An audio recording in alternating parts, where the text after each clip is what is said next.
Welcome to the Inspired Children Parenting Program with Dr. Rosina McAlpine, making a difference to parents and children around the world. Hello, Dr. Rosina here. Welcome back to another episode of Interviews with Experts on the Inspired Children Parenting Program. Today I'm very lucky to have Dr. Wendy Middlemiss. She's an associate professor from the University of North Texas, and she's going to be telling us all about those really important questions that new mothers ask about how do we take care of our babies, how do we feed them, help them to sleep, and give them the best possible start in life. Thanks so much for joining me today. Thanks for having me. Okay, so I'm a new mother. Let's say there's lots of new mothers out there, and I'm a new mother and I've just come home. I was wondering if you could tell me how I might start with the big process of raising a beautiful another human being. Oh, it is. It's a big change, and there's so much you feel that you don't know. One of the important things to start with is to realize that you and your baby are going to begin a relationship where you know each other best. And so part of that beginning time is to get to know your baby and to work together and to trust yourself. So to do that, there are kind of two parts. One is that you have to know a little bit about what babies need, what's most important, and then how to keep them safe. And once you know those things, then you can use that information to create a relationship that's comfortable for you and your baby. Because every baby, anyone who has more than one child, will tell you every baby is very different. So there isn't one specific thing to do. And there'll be lots of people who will tell you, do this, do that. And what's important is to find the elements of those things that are essential to your child's well-being and then fit them into the relationship that you have with your child. That's a really good help. I remember when I came home, the first thing that I was told to do when I was leaving the hospital is to feed my baby every 4 hours.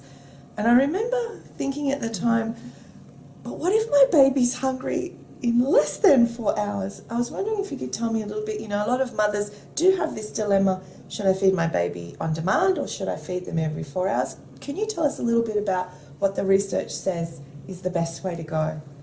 Well, you should really follow your child for a number of reasons. So if they're hungry every 4 hours, that's fine. Every 2 hours, that's fine. It's very important that your child be able to gain the sense that the world is a place where they have a need and it's fulfilled. And it isn't just a kindness or a overly warm thing. It's actually a neurological process that occurs.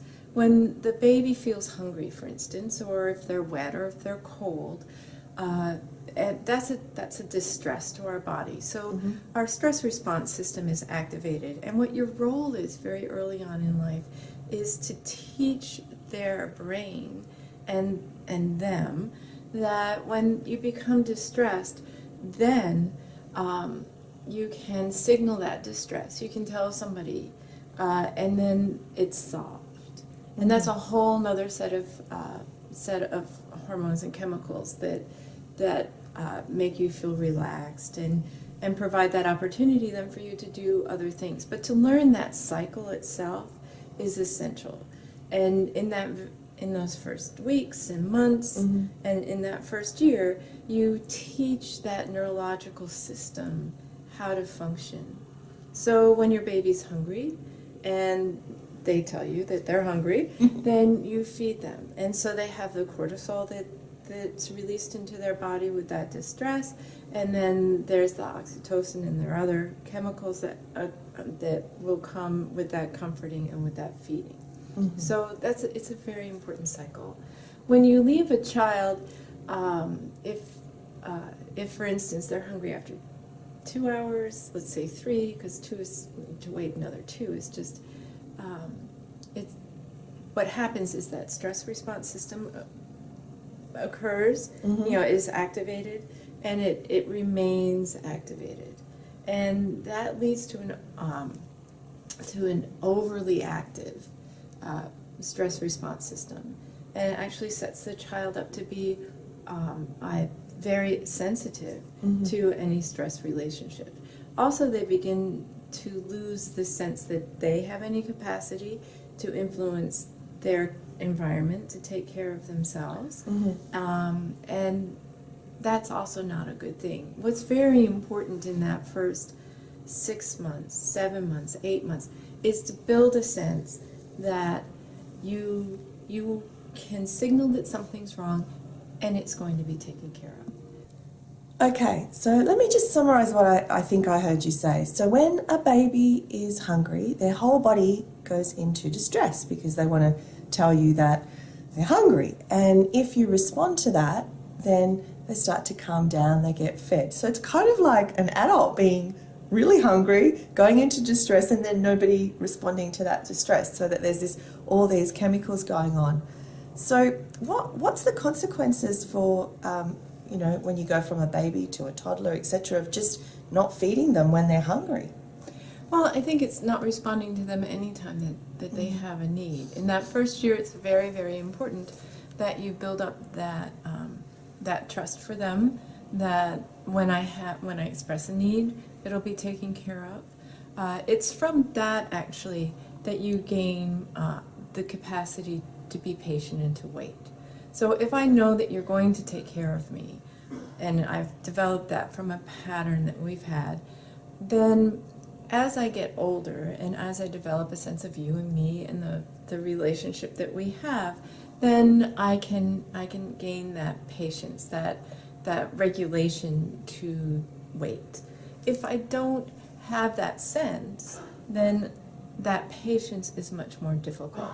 And if that circuits, we're always just building circuits, things that happen and then what I expect next from that, and things that happen and what I expect next from that. And so what you want to do in these first months is to really build that sense that I'm here, you're here, we're here together, you let me know, I'll let you know. It doesn't mean, and I think particularly you were talking about new parents, it doesn't mean that you always have to get it right, that you always have to know. Or if you don't respond for one reason or another, that all is lost. It's really a relationship that builds over time, and it's something that you continue, even if I'm crying and you can't figure out what's wrong with me, what I need or what I'm trying to tell you. If you're there and you're working, toward trying to figure it out or comforting me, or you're providing a sense of, all right, it wasn't that. We'll try. You weren't hungry. Your I'm nappy still doesn't need changing. We'll still work on it. It's very much the same feeling that you get when you're with somebody as an adult, and they keep trying to work on it with you. Even if they aren't getting it right, and you're butting heads. If I stay and I say, okay, well let's try to sort it out. It's something you can do when your children are older.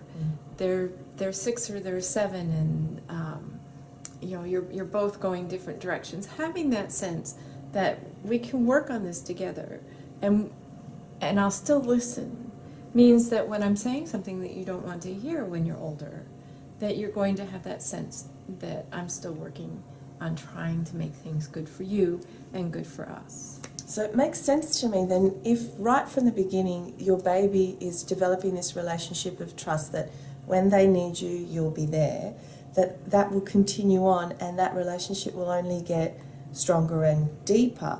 And so one of the things that I remember reading in the literature when I was looking at breastfeeding and trying to work out whether this 4 hours was a good idea or not a good idea, when my instinct said maybe I like eating when I'm hungry, so maybe I don't want to wait 4 hours for my next feed, that I came across some research that actually said that if parents feed on demand, which is basically when their children are hungry, their children end up with an IQ of up to 5 points actually higher than children who have to wait 3 or 4 or 1 hour or whatever it is to do with that schedule.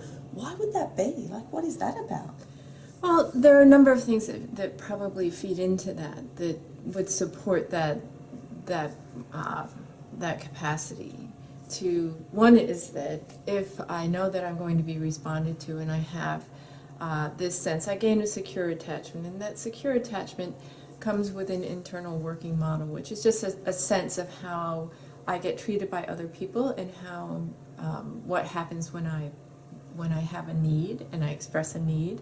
With a secure attachment, I know that I have a general sense that if I tell you that I need something, or if I ask for help, generally someone's going to help me.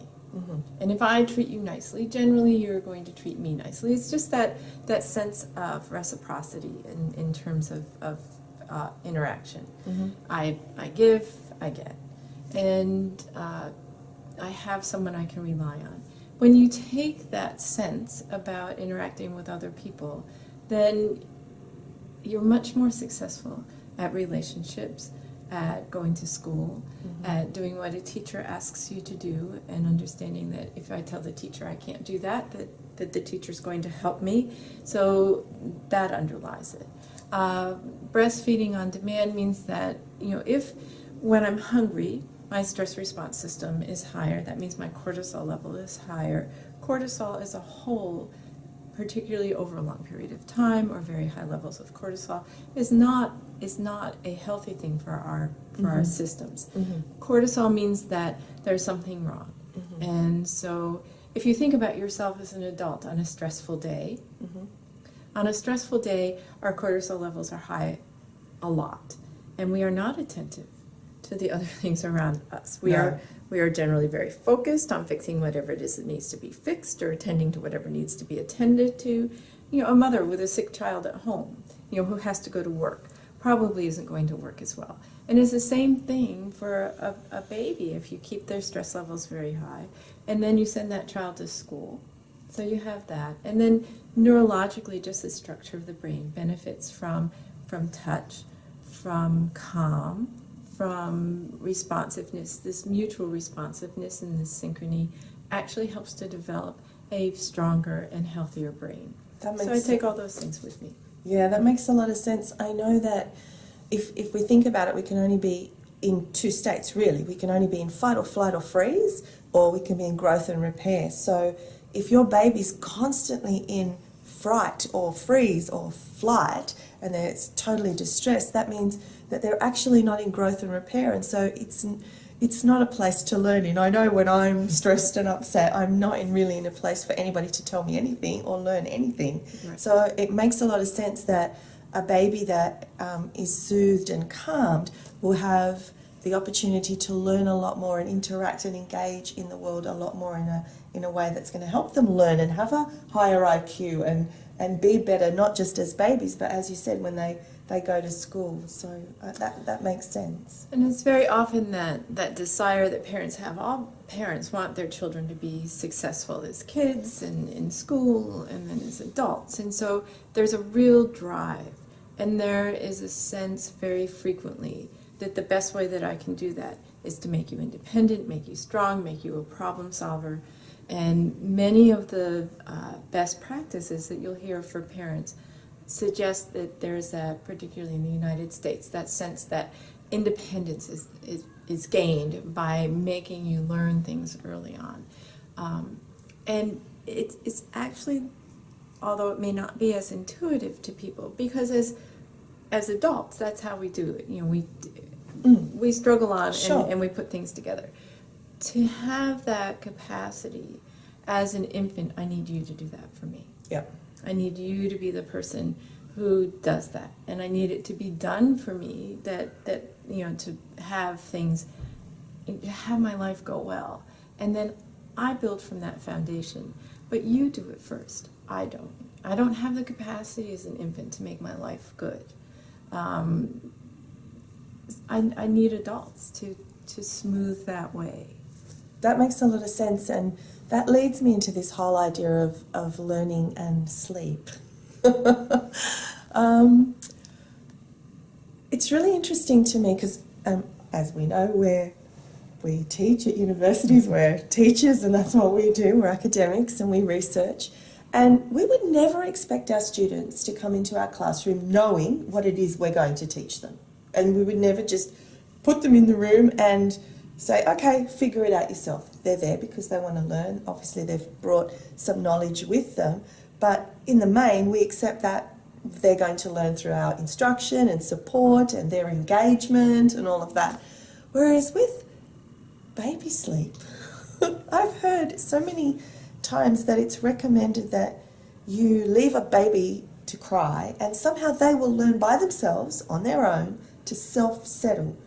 Whereas we would never do that with a book. We would never say, here, learn to read. We would never say, learn to walk by yourself. We sort of help them along. So why are we saying that it's okay just to leave a baby to cry, and are they really going to learn to self-settle? Is that how it works? Well, if you take the analogy that you started with, if you have a freshman and you follow them all the way through to when they have a doctorate, or you have an undergraduate introductory class and you have a class for doctoral candidates who it's their last class, Mm-hmm. you would never handle those two the same. No. In your undergraduate class, you understand that you are introducing a new theory. You have to, my advisor told me you have to lie. And, and it's actually a very brilliant thing because I was a graduate student, so I had all of this complexity up here. Mm-hmm. And I would go into an undergraduate class and I say, well, Piaget in cognitive development has 4 stages, but really, and then I would go on to things that they aren't prepared to know. Mm-hmm. And they hated the way I taught because it wasn't what was needed. They needed to know their 4 stages. They look like this, 1, 2, 3, 4. They're defined by this. And that's all they needed to know because they needed that foundation to move to intermediate classes. Now, I would never have gone into a doctoral class, and nor in my doctoral classes could I ever say, well, it's just 4 stages. Someone would say, no. Yeah.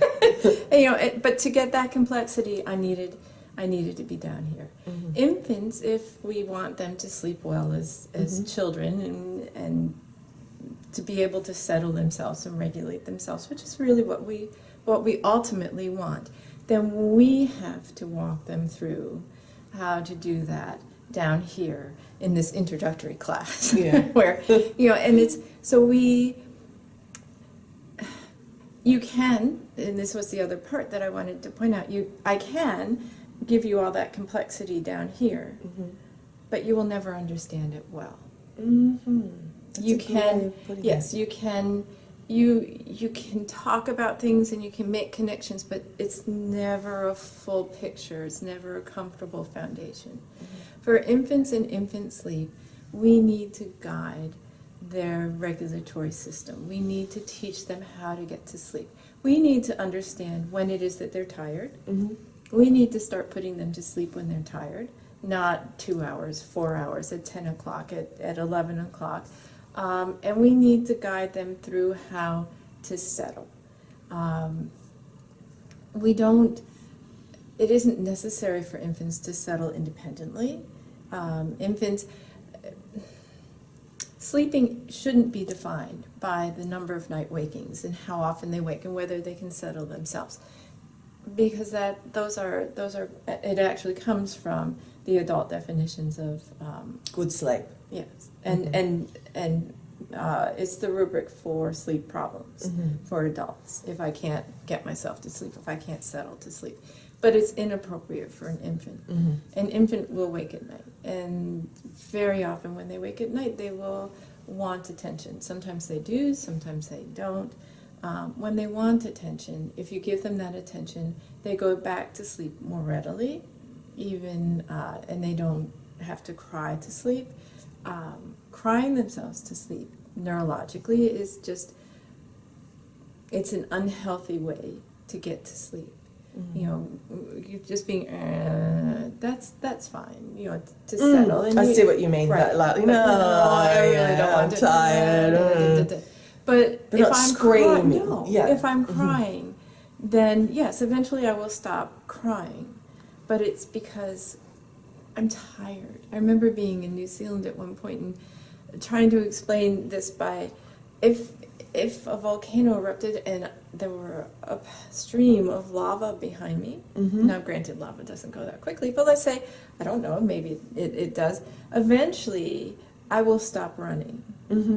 Or if I'm pursued by somebody who's very frightening and is going to cause me harm, I will eventually stop running because I just have to. I was chasing my dog down a beach once, and I eventually had to I couldn't catch him. His 4 legs, I had to. But I eventually had to stop running because I could not go any farther. An infant will... But the danger is still there, right? Right. Yeah. And the infant will eventually stop crying and sleep. But it's not a comfortable sleep. It's not a healthy sleep. And the research that I did with sleep training, where infants are left to cry themselves to sleep so that they can self-settle, which is where you get the statements that, well, you can teach a child to settle themselves, and so that's okay to do. And look, now they fall asleep on their own.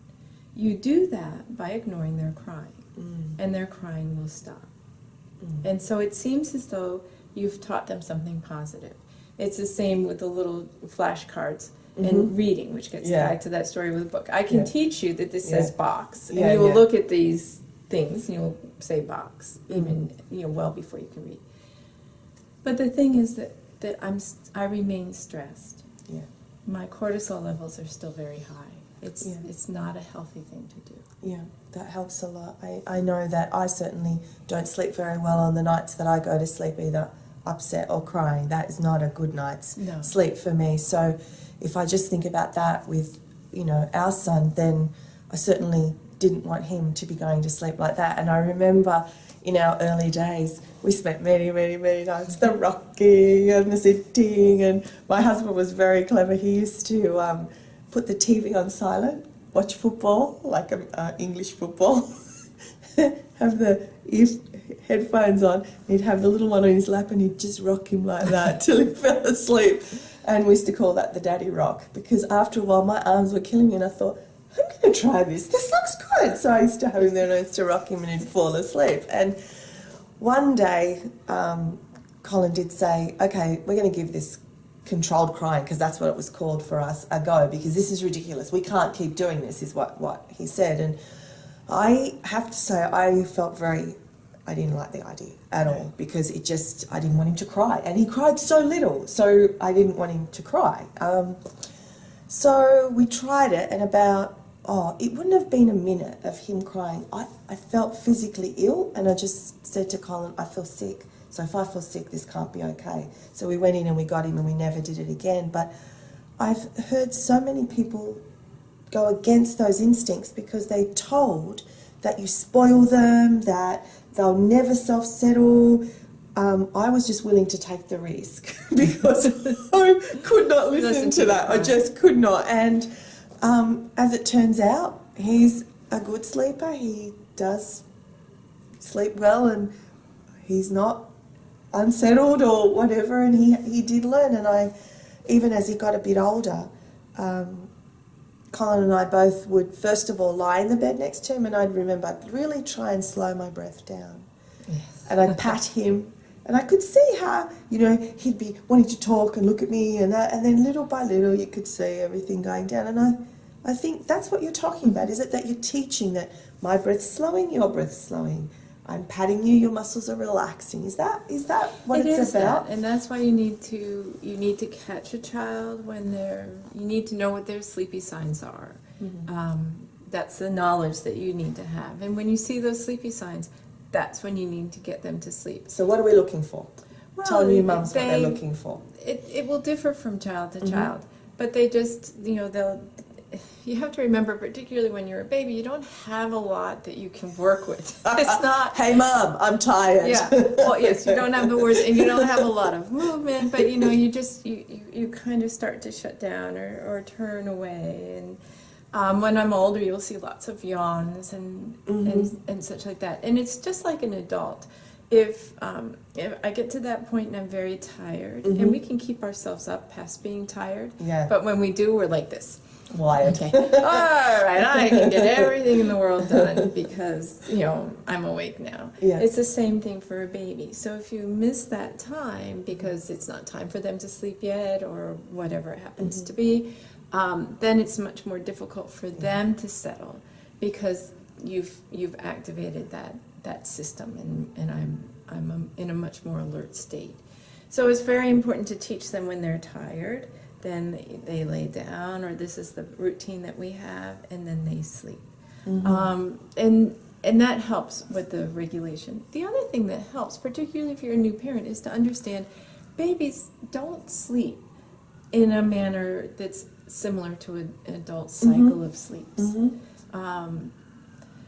Babies will wake every 2 hours, every 4 hours. Babies who are 6 months old sometimes will sleep what a parent will consider to be all through the night, and then the next night they're waking all the time, or a week later they're waking.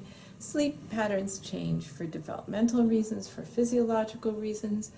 In the first 3 years, what you should really anticipate is that there'll just be a lot of change with sleep. Sometimes it'll change to something you like. Sometimes it will change to something that you don't like. But if you like it, enjoy it, it will change again. If you don't like it, don't worry too much, it will change again. And that's normal.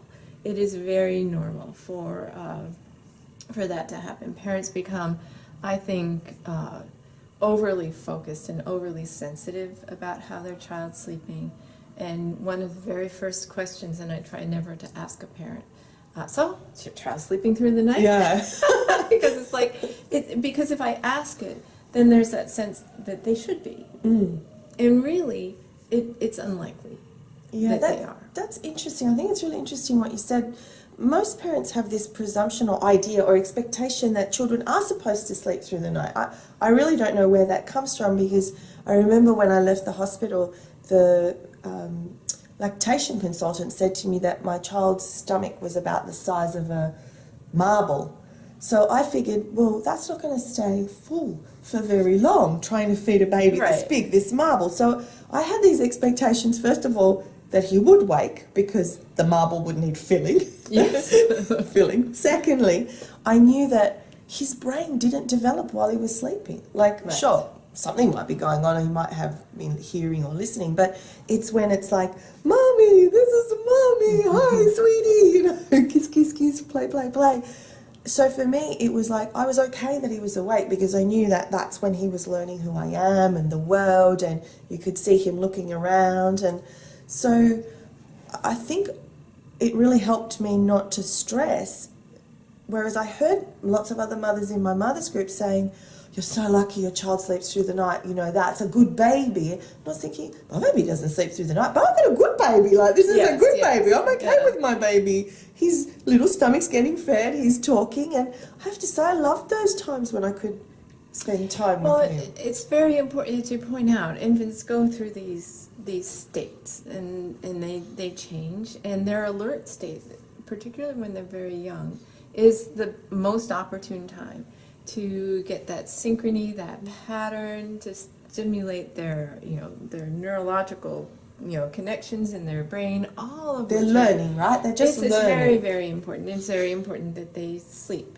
but it's important to interact with them at the time that's appropriate. Yeah. What they need at any particular time. It also underlies the fact that it takes a lot to take care of an infant.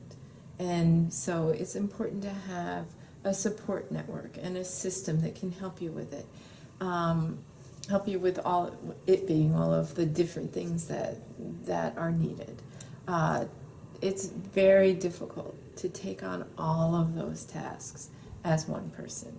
And that becomes very stressful for anyone. Yeah. Because babies do wake, and they will wake. And it's important for us to recognize that that's what they should do. That's what they do. Yeah. This has been so great. I'm going to just stop the interview right now, but we're going to come back because I have so many more questions that I really want to ask you. So thank you for joining us on the Inspired Children Parenting Show with Dr. Wendy Middlemiss here from the University of North Texas. We're going to come back on part 2 and keep going on how we can raise healthy, happy babies.